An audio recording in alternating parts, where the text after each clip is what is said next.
Dear all, and welcome to today's conversation. We are glad that you are able to join us. Let's give the people who will be joining us a bit of like 4 minutes. So we'll start at around 4:10 Kenyan time or East African time or GMT +3. So let's give them 4 minutes. Then at 3:10 East African time, GMT, we'll be able to start. We are grateful that you're able to join us.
Alt.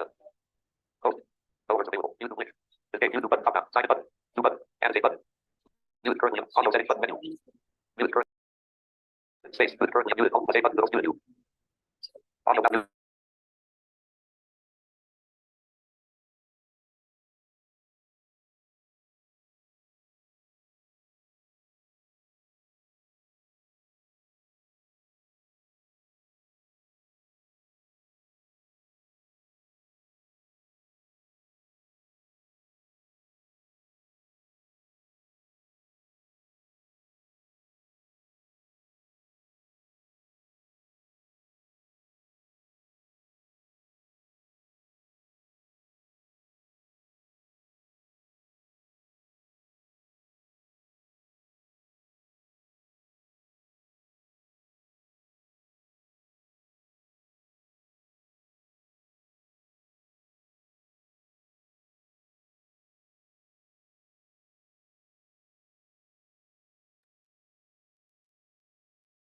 Thank you all, and thank you for joining us. We are glad to have you. I would like to know if you can hear me. Please let me know. Are you able to hear me? Can hear you loud and clear. Thank you. So thank you, and we welcome you to our online conversation, which is, we are addressing the intersection of people with disability and climate change, challenges and opportunities.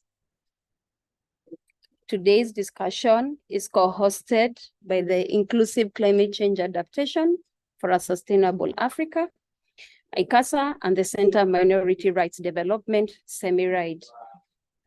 Throughout the session, we encourage participants to engage actively and share their insights that promote inclusivity, addressing the challenges faced by individuals with disability in the context of climate change. So we hope to work together to explore the different opportunities for a sustainable solution. This dialogue is part of Her Voice Counts dialogue, an activity being implemented under the Strengthening the Voices of Women with Disability project, where we are strengthening women with disability to actively participate in climate change policies and negotiation. And it's a 3-year project funded by the Africa Climate Change Fund, ACCF, of the African Development Bank. My name is Wamboi Muchaba. I am the program coordinator for ICASA, and I welcome you all to actively participate in these conversations. Kindly note that today's discussion is being recorded and will take approximately 1 hour. The dialogue is also streaming online on YouTube channel. We'll be able to share with you the link after this conversation. We encourage you to tweet this conversation using the hashtag #HerVoiceCounts. We are fortunate to have a French translator and a sign language interpreter with us. If you're from a French-speaking country or an English-speaking country, please use the setting link on your Zoom below to kindly be able to follow the discussion with the language that you prefer. Additionally, we kindly request all participants to mute their microphones as well as turn off their videos so that we're able to see the sign language interpreter as well as be able to hear the French translator. So thank you for your cooperation. If you have any questions, if you have any comments, please type in the comment below. Eric, I see your hand. Can we request maybe you post it in the chat? We request you kindly post it in your chat. We'll be able to give you a chance for the hand. If it's something urgent, just post it in the chat and I'll be able to follow it up with you. Okay, so now to kick off our discussion, let's listen to a YouTube video by Australian Green on we need to talk about disability. Please take a moment to watch the video. For our French-speaking participants, the YouTube captions will be available in French.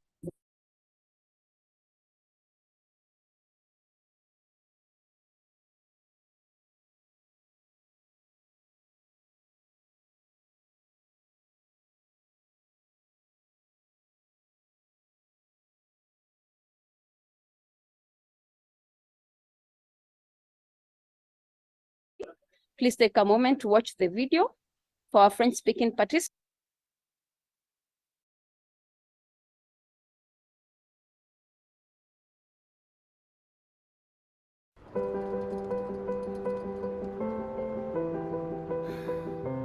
we need to talk about disability. You might hear people say that. let me know if you can hear the video before I go. We can hear it. Thank you.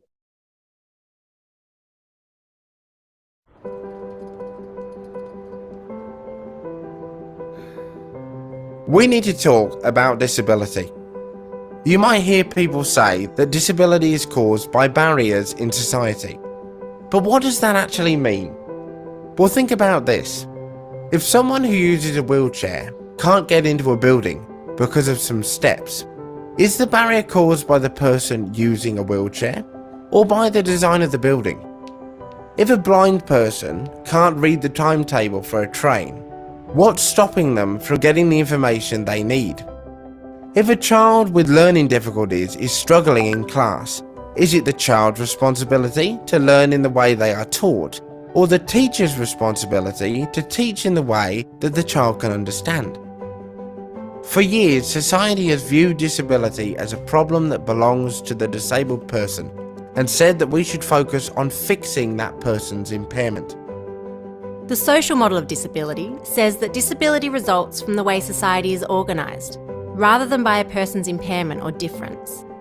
There is no right or wrong way to be. We are all different. We are all unique, diverse individuals. We need to remove the barriers that stop disabled people from participating in society fully, on an equal basis with everyone else. We need to design buildings so that everyone can access them. We need to ensure information is accessible next to bus will everyone depart so in we can 5 all minutes. participate in public life. And we need to ensure that every child has the opportunity to learn and grow into the best person they can be. When barriers are removed, disabled people can and will be equal in society. With control over their own lives. Not to mention all the other groups who benefit from a more inclusive and accessible society. It's time to talk about disability differently. It's time to build our places and spaces differently. It's time to change attitudes and realise that we are all different and unique, and that an inclusive society is a better society for everyone.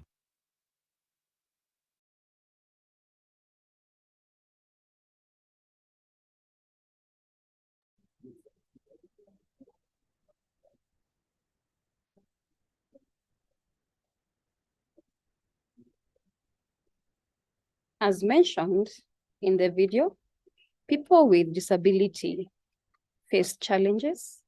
I welcome Jawan to switch on, I welcome Mary to switch on her video so that for the sign language interpreter. I think we may have lost her.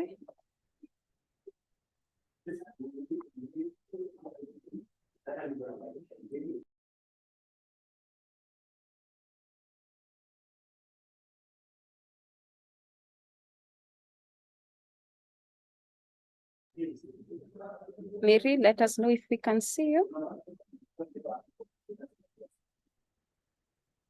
Thank you. Are you able to hear us, Mary? Okay, thank you. So, as seen in the video, or as mentioned in the video, people with disability face challenges such as lack of access to education, myths and cultural practices, high poverty level, lack of power and finance, and poor access to information, among others, that are discriminatory and harmful to people with disabilities. Studies have shown that attitudes and structural barriers due to different impairments make people with disability more vulnerable to climate change, violence, and discrimination.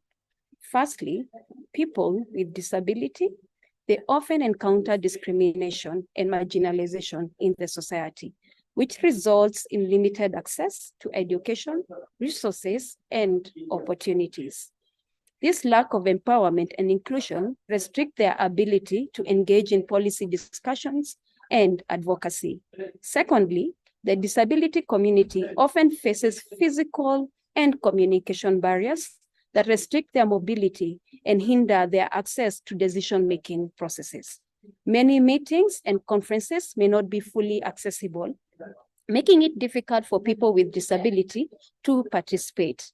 Moreover, existing gender disparities further marginalize them. So different gender norms or different society norms may perceive them as less capable or deserving of participation, contributing to their underrepresentation.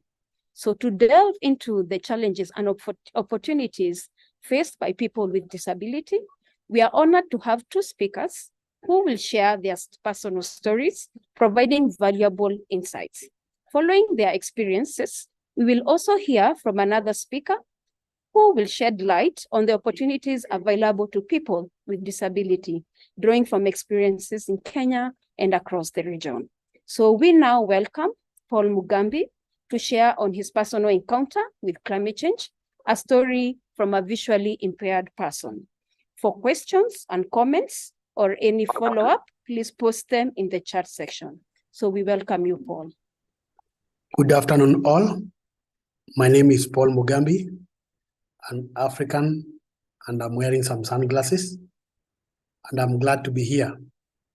I come from Disability Sausage Media, a public policy think tank, whereby we have a vision of reducing ableism in order to include everyone in the society. Our Disability Sausage Media has 4 areas of work. That is issue about digital accessibility, climate change, mental health, and disability inclusion, and accessibility audits. First of all, I'd like to say that when you look on issues around climate change and issues around technology, whereby I can tell you there's a lot of digital divide in this area when we are discussing issues of climate change, because we know consequences or effects of climate change really affect persons' abilities, who make up the 16% of the world's population. That is 1.3 billion, according to World Health Organization. And this is not a population which needs to be ignored. As a fact, we face 5 major barriers. That is attitudinal, environmental, communication, institutional, and the financial barrier.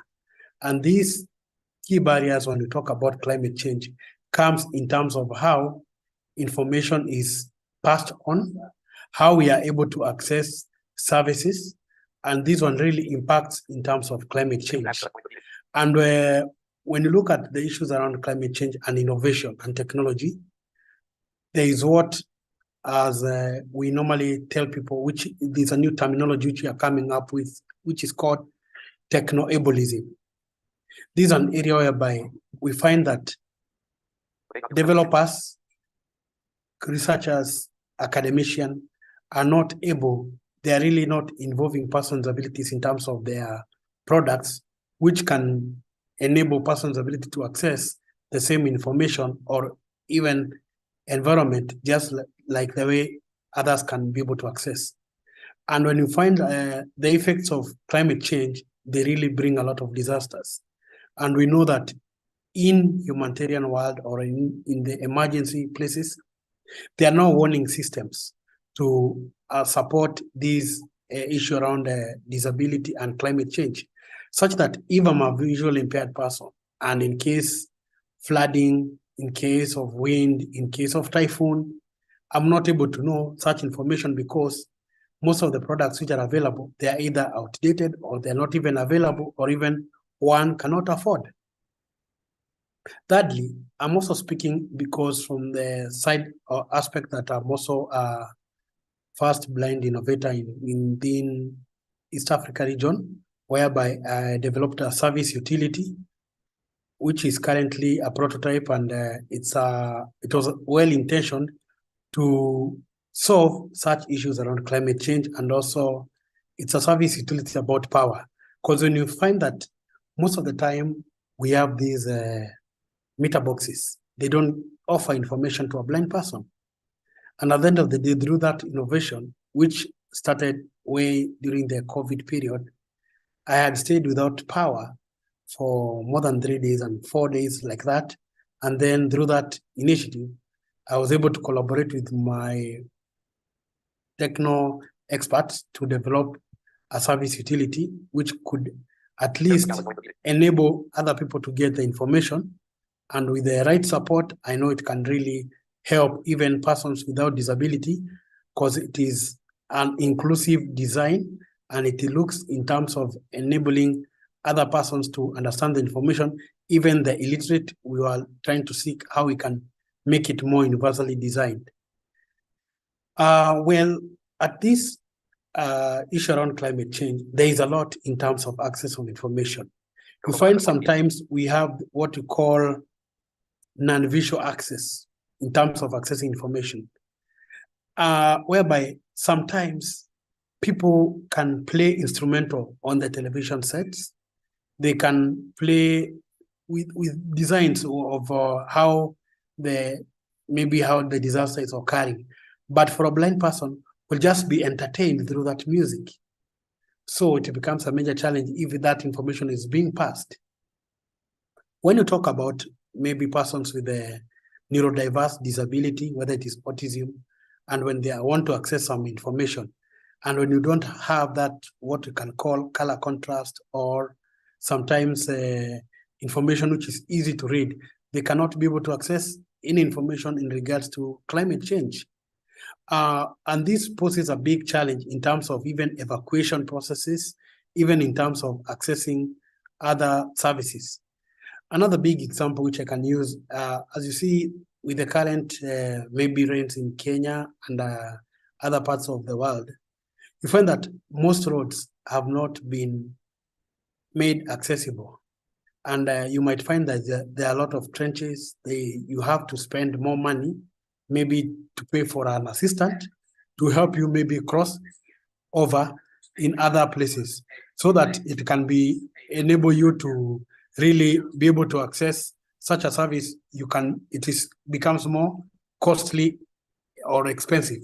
And at the end of the day, there's no one who is providing you for these extra costs, which persons with disabilities incur.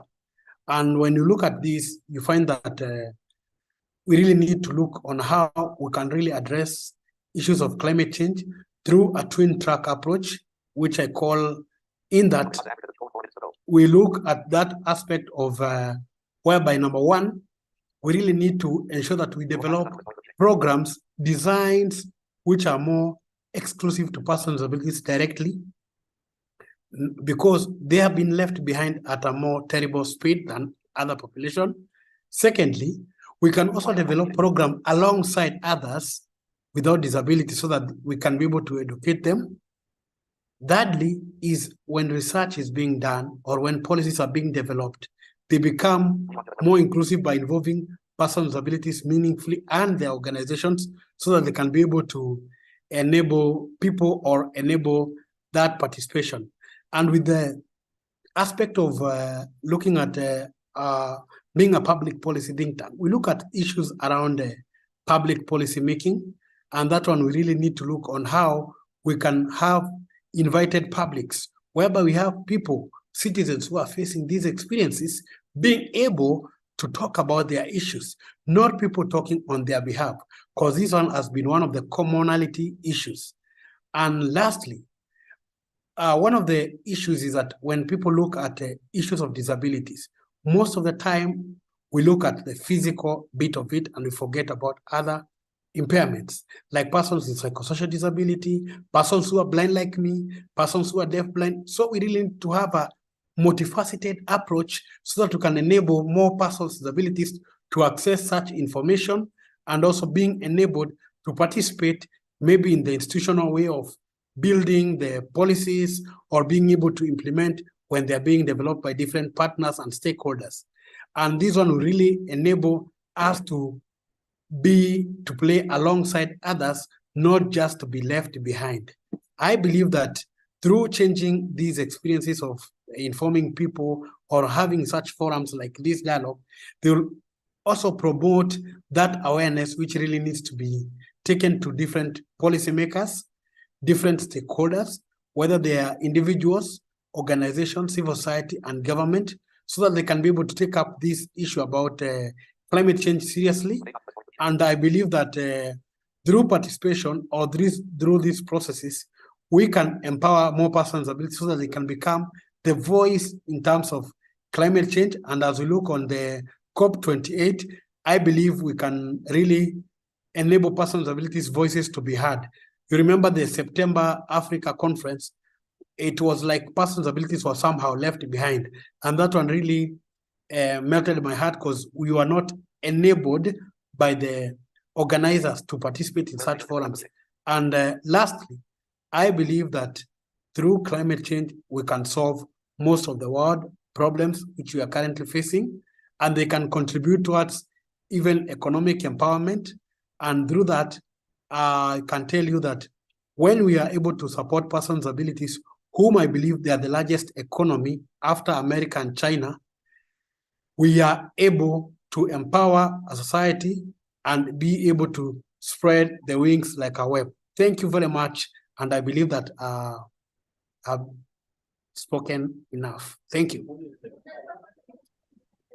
Thank you, Paul, for that wonderful insight. And not only did you share about the challenges that you have experienced, you've also captured for us the different challenges of the different people living with disability face. And as well, you've given us the opportunity and even introduced to us on how we can engage you in ensuring that you are part of the climate change processes. So we look, just stay online, as I'm sure there might be comments and questions that will come to you after this session. Next, we'll hear from Lucy Mulombi, who will share on her real life story of living with physical disability in a changing climate. We remind the different online participants that you are able to share your questions and comments in the chat section. So thank you, and we welcome Lucy. So good afternoon, everyone. Once again, my name is Lucy Mulombi. I am a grassroots disability inclusive feminist, identified as a woman with a physical disability. Currently, I am the chair of Kakamega County, a disability caucus that brings together organizations for persons with disability. We advocate for inclusivity in all spheres of decision-making processes, and where I also do a lot in terms of activism on climate change. Now, I want to acknowledge the efforts that are being made to include women and girls with disabilities in climate change discussions. I'll mention a good practice where recently 2 women with disabilities from my county were appointed chairpersons of a climate change committee. This is an indication that for many years, our advocacy has started bearing fruits, though in small installments. Unfortunately, as the way my brother Paul Mugambi mentioned, these women with disabilities could not attend the first African Climate Summit in Nairobi, as they could not raise the funds to attend the summit. What does this mean? This means that the voice of the grassroots women and girls with disability will always be absent in critical climate change discussions. It also means that the recommendations made during the summit were rather mechanical. For instance, there were some recommendations that people to go out and plant trees. What about the woman with disability who doesn't even have a title deed, who doesn't own land? There were recommendations to switch to clean energy. What happens to that woman with disability from the grassroots who uses charcoal and cannot afford clean energy because it comes with a cost? This therefore means that the grassroots women with disability will continue to bear the greatest burden of climate-related disasters. Back to my real life experience, as a woman with a physical disability, it becomes very, very hard to cope with the ever-changing climate situations. For example, when it rains very heavily, as a woman with disability, it becomes very difficult for me to even access or board a public vehicle. You can imagine when it's raining, when the rain pours down in torrents, even the person who is supposed to wheel me around cannot, maybe, for example, be very much accommodative to wait for me there outside as we are being rained on. And when a bus comes, those without disabilities will be the first to board the matatu or the bus. So the woman with disability, you'll remain there and you're subjected to a lot of torture. As we speak, from where I come from in Kakamega County, we still have a lot of issues with poor drainage system. So when even you're walking home from work or from doing your business, it becomes very difficult, especially on accessibility issues, because the pathways are very muddy, the pathways are very slippery, and even the surfaces are very much slippery. This means that we'll have to incur huge medical bills in treating the injuries. It also means that you will fail even to report at your place of work. You will fail to go and carry out your normal businesses. So climate change has really continued to affect on us very, very much negatively. And this is also affecting our access to other services like healthcare services. And also that is why, as we celebrate the 16 days of activism in Kakamega County, it is one of the hotspots for gender-based violence. and women with disabilities are really affected most because of climate change related issues. Allow me briefly just to do a few recommendations on issues around climate change. I'll recommend that for us to really handle issues around climate change, issues around data is very, very much important. Today morning, I was watching news, and it was being reported that to date, around 76 people have lost their lives due to the El Nino. Unfortunately, nobody is talking about the disintegrated data. We need to know how many women, how many persons with disability have died, how many women with disabilities have died. I have been seeing pictures of people being evacuated, and it was ringing in my mind. Does it mean those households don't have persons with disability, or the women with disability? It means that media chooses what to report, because at the back of my mind, I know in many, many households, you will not miss the women with disabilities. So we need that data, because data will help the county governments, data will help the national government to plan for women with disabilities. I also want to recommend that we need mitigation procedures that are inclusive, because if we are not inclusive, then it means the women with disabilities will continue to suffer in silence. And finally, I just want to tell the society needs also to be mainstream. For example, when it's raining heavily and you see a woman on a wheelchair trying to board a vehicle, let us give the women with disability support. Let us help them around, because they are human beings, and disability issues should not be the issues of persons with disability, but disability issues should be issues for the whole society. For together, we can change this society. Thank you. Thank you, Lucy, for that great, insightful session, especially on highlighting the importance of sex disaggregated data as we report on climate change and the different effects that people are experiencing. We are also like to highlight the part we have said that it's not a people with disability issue, that it's a whole society issue, and it's very important that we collaborate with you or people living with disability, so that we are able to make solutions and provide programs where there's equity in the society. Just stay online, as we may have more questions coming up, coming after this session. So after this, I would like to welcome Josephat Irani, who will share with us on the opportunities of people with disability in changing climate. Before Josephat speaks, we'd like to apologize to the French-speaking, sorry, somebody is making some drawings on the program. Request that you don't draw, as it's shared to everyone.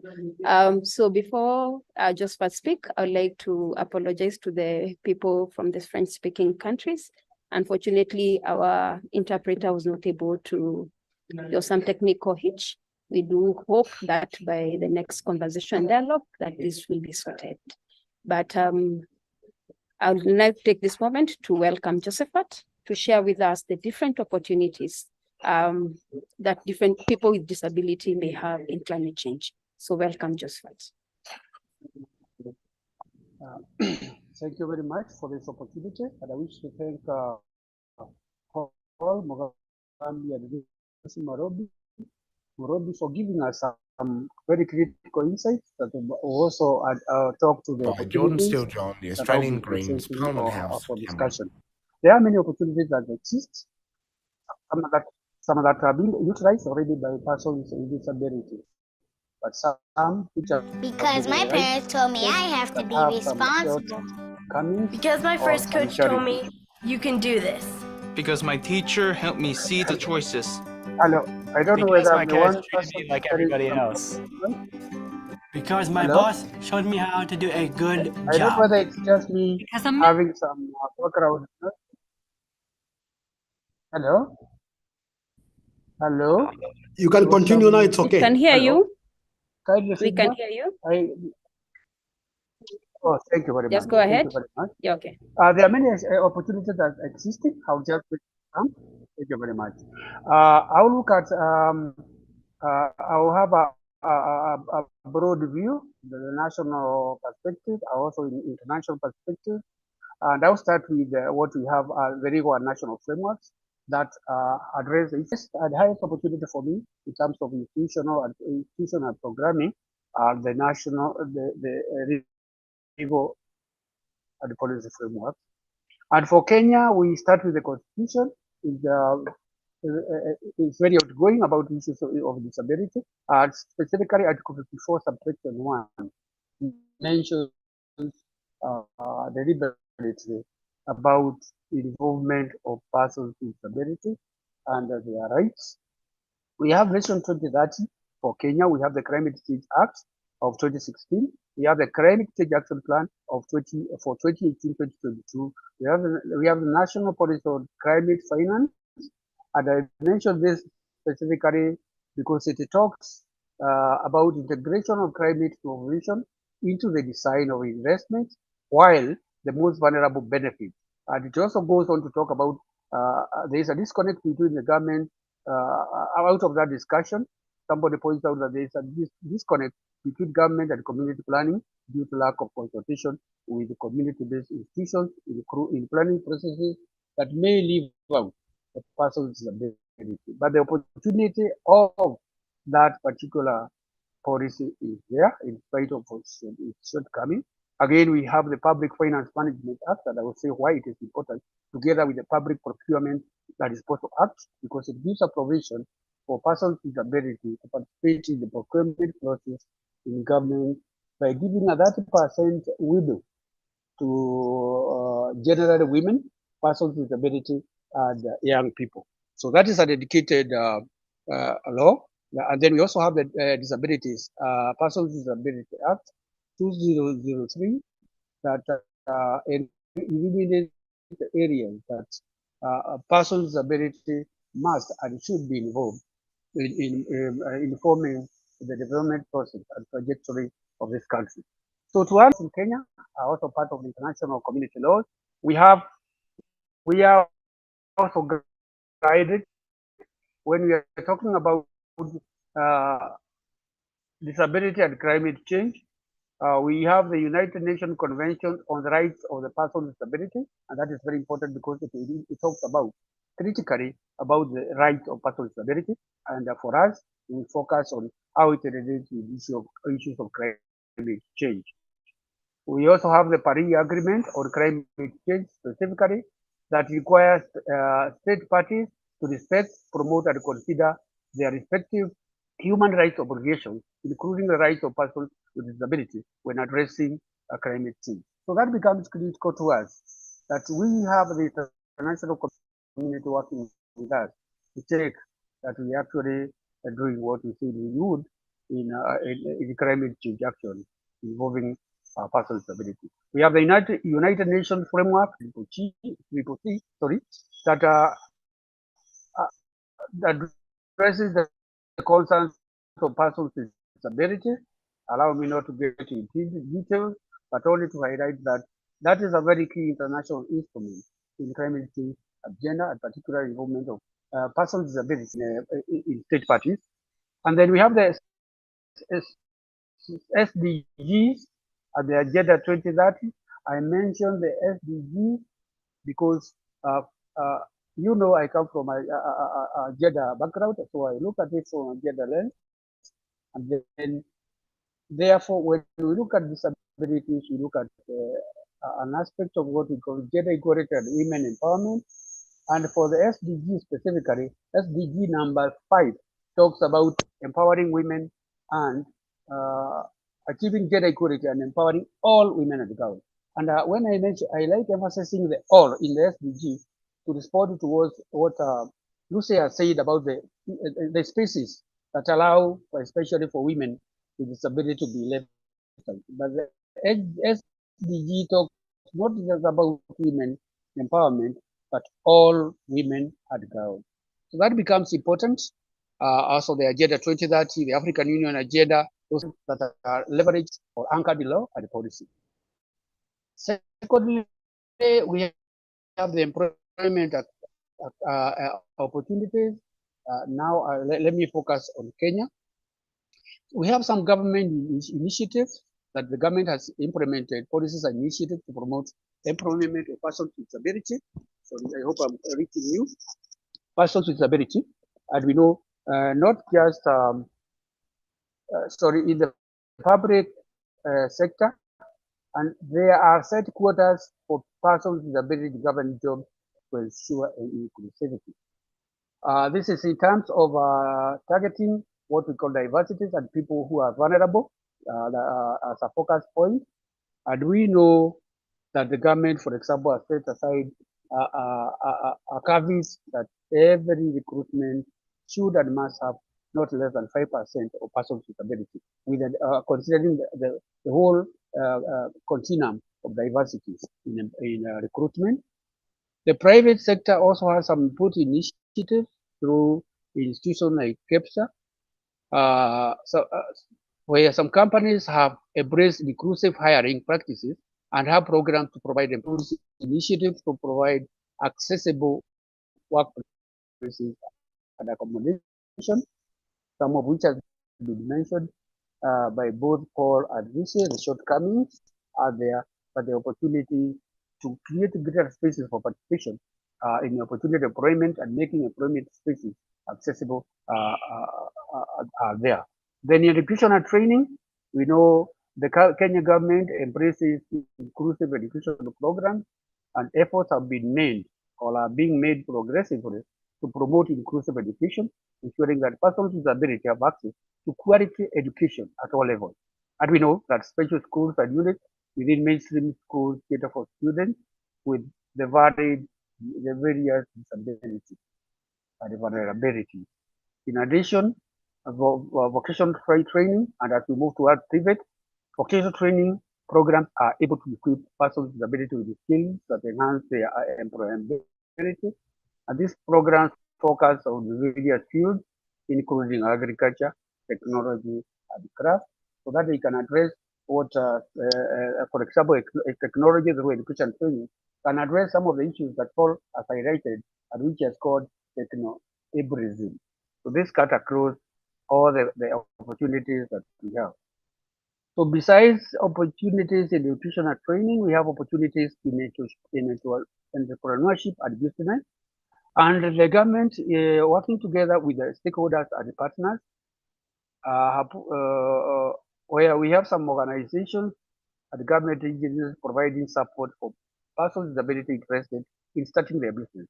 This has included training, deliberate training, mentorship, and financial assistance. In addition to this, to support entrepreneurship and business, the space for space and access to credit has been expanded. Initiatives that facilitate persons with ability to access credit and financing exist and are being ring-fenced to enable them to establish and grow their businesses. For example, the National Development Fund for Persons with Disability over the years has kept increasing the amount of money required to support persons with disability that have organized themselves into groups and networks. We have the Women Enterprise Fund that also expands spaces for women with disabilities to become included in those interventions. We have the Youth Enterprise Development Fund. We have the National Government Affirmative Action Fund. And important for us is the 30% affirmative fund in procurement, affirmative opportunity, procurement opportunity in all government procurement. And currently we have the Hustler Fund and the cash transfer. All these not just to cushion them in their current predicament that comes with disability, but also become a launching pad for them to move to entrepreneurship and business opportunities to support themselves and their family. Then the persons with disability have a great opportunity in advocacy and representation, And I'm glad this issue has been addressed by Lucy, irrespective of the challenges that exist, because we have greater spaces provided by the law, including public participation in programs at the county level through influencing CIDP and annual work plan at the county level, and also to do advocacy work. And Lucy about persons, not just women, but women with disability. But I think gender activism supports every person that has disability. So we have that advocacy and representation, but also inclusion in the decision making. And I'm glad that I think this is one of the lessons learned in terms of opportunity that we had two people, persons with disability, that were included or appointed in climate change function in the county. So participation in decision-making level, not just nationally, but we are looking at inclusion of persons with disability in national and international initiatives. Yes, please. Hello, Okay, can you hear 1 me? minute. Yes, 1 minute. Hello, to can go. you hear me? Yes, 1 minute to go. Okay, okay. Then we have thank you winding up in sports and recreation. We have accessible infrastructure. They have to influence and opportunity to influence. Technology and innovation has been exhausted by the speakers that were before me, and then general social inclusion program in inclusion in disaster preparedness and response, which again have been brought out very clearly. And these are just some of the opportunities that exist within our communities, within our society, and provided by government and our partners, which we need to advocate for persons with disability to take up and consume so that they can become part of the national development agenda. Thank you very much. Hello? Hello? Yes, yes, we can hear you. Thank you. Thank you, Josephat, for sharing with us, especially sharing for us the different laws from international to national to regional to local, and how they ensure that there's inclusivity, as well as protect and ensure that the different climate actions being designed for the nations and the different communities, ensure that they include people with disability. And thank you for even sharing on different ways that people with disability can also benefit from the different engagements at the national level as well as at the local level. So we are going to move on to the next section, where we have listened to our great speakers. So I welcome anyone with any question. You can please raise your hand using the icon on hand. Then I'll be able to see, and I'll be able to give you 1 minute. Each one of us, any person with a question, I'll give you 1 minute to speak and ask your question. And please, as you ask the question, please highlight the name of the speaker that you'd like the question to be addressed to. Thank you. So welcome, Monica, to kindly ask your question.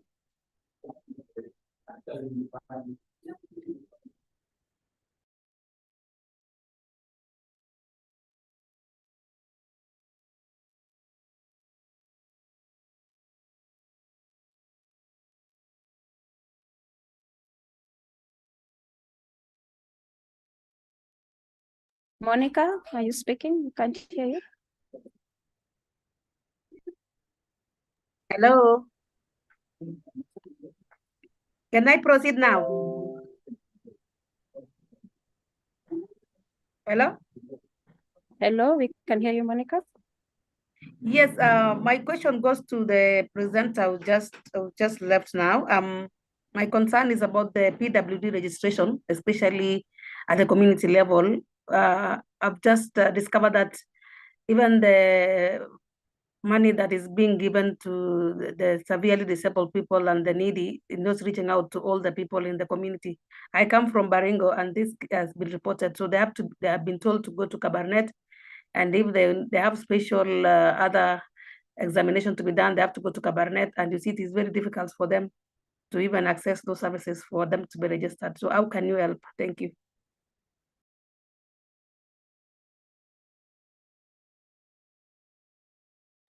Josephat, would you like to respond to the question? Yes, thank you very much for the question.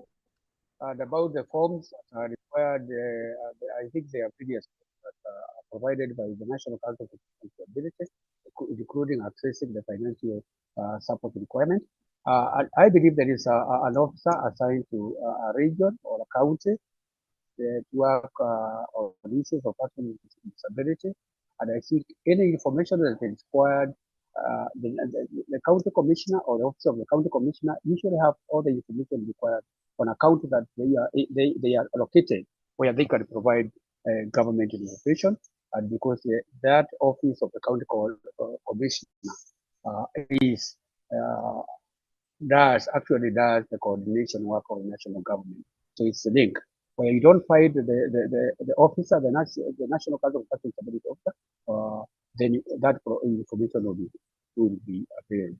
But also through the network, there are networks, and I think the National Council of Persons with Disabilities has a website where some of those codes can be downloaded. So kindly check.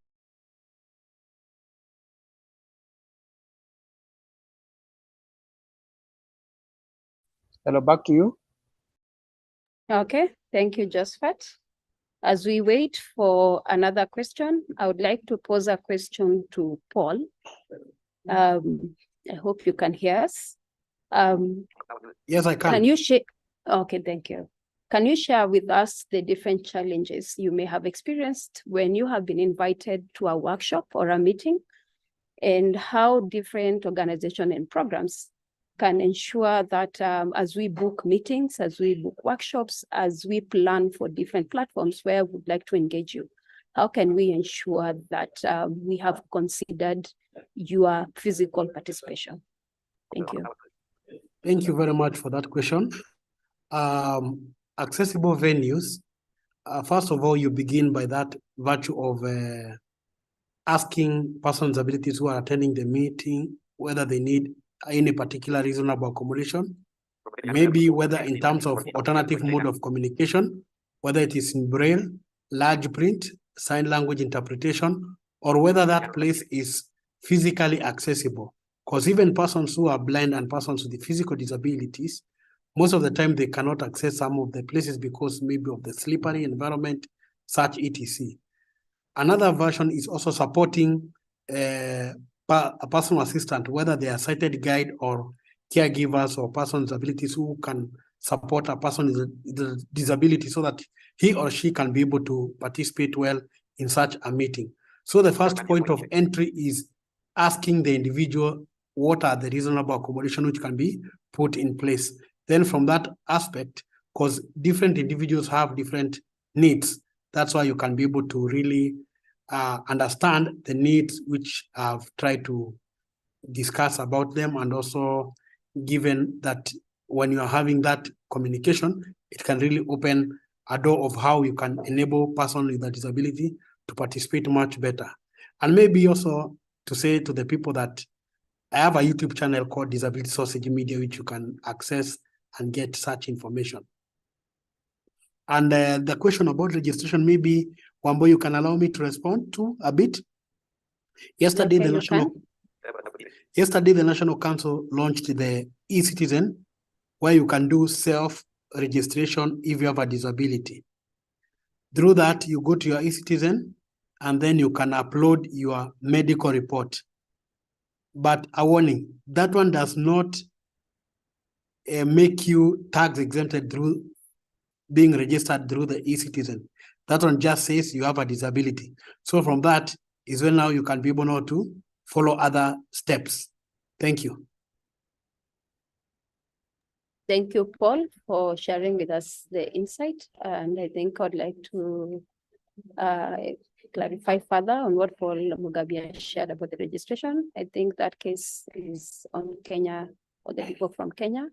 maybe we'll be able to hear from the other countries how they engage and register with people with disability. I welcome Faith Gatere. Your hand is up. Please ask your question.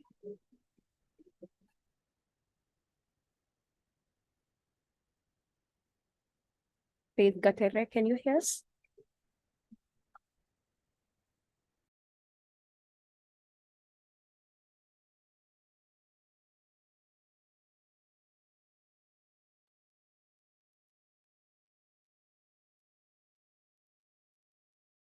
And still, are you able to raise? Say you're muted.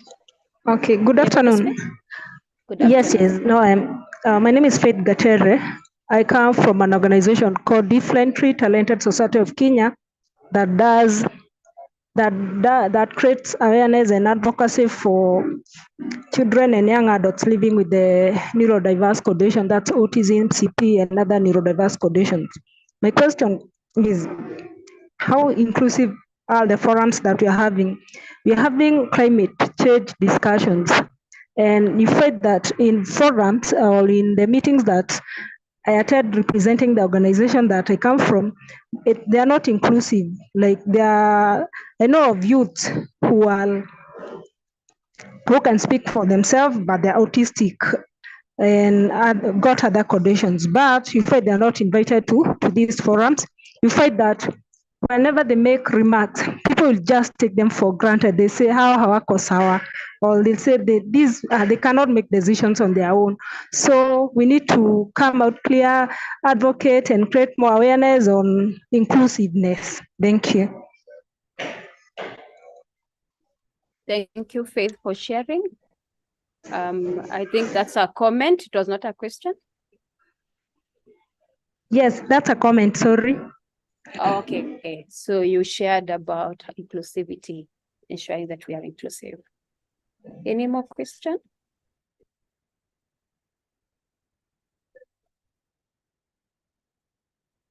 Okay, I'd like to give each speaker a 1 minute chance to give their parting shot, and as well so that we are able to end today's conversation.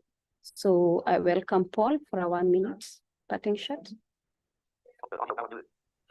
Thank you very much, ICASA, for this noble cause, because at the end of the day, is that we know that according to the SDG, we should not leave anyone behind. And as believers of reducing ableism, I think this is the first meeting whereby I've not had any euphemistic words being presented, whereby sometimes we refer to people with disabilities with maybe different, able differently, special needs. So I believe this is one of the beginning whereby we are having proper usage of language terminology, which is a great initiative. And I hope that we can continue the same spirit and also get more climate change makers, and also develop a situation whereby you can also have disability champions who are championing these processes of climate change, and it can work through maybe a lot of empowerment and also reaching out to the grassroots organizations, so that at the end of the day, we can be able to collaborate and co-design programs which are more inclusive and which can enable persons' abilities to be part of the dialogues which are being developed. Let's change life at a time. Thank you very much. God bless you all. Let us reduce ableism in order to include everyone in the society. This is a vision from Disability Sausage Media. Thank you. Thank you, Josephat, for your good insights and parting shot. I welcome Lucy to give you a 1 minute parting shot. For me, I want to say that let us create inclusive spaces. Let us continue working together, take action, and create solutions that can really address issues around climate change. And I believe that alone we can do little, but together we can do so much. Thank you. Thank you for reminding us that we need to work together. I welcome Josephat for the 1 minute parting shot.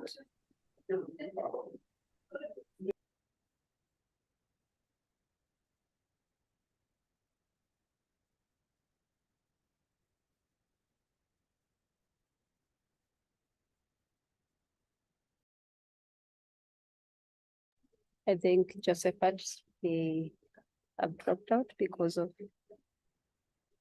internet issues. So we'll go ahead and proceed with closing the conversation. So we thank you for participating in this online conversation. We welcome you. Again, this is a continuous conversation where we shall engage on how to ensure that we include people with disability in climate change. And we hope to partner and work together in identifying these different challenges and opportunity.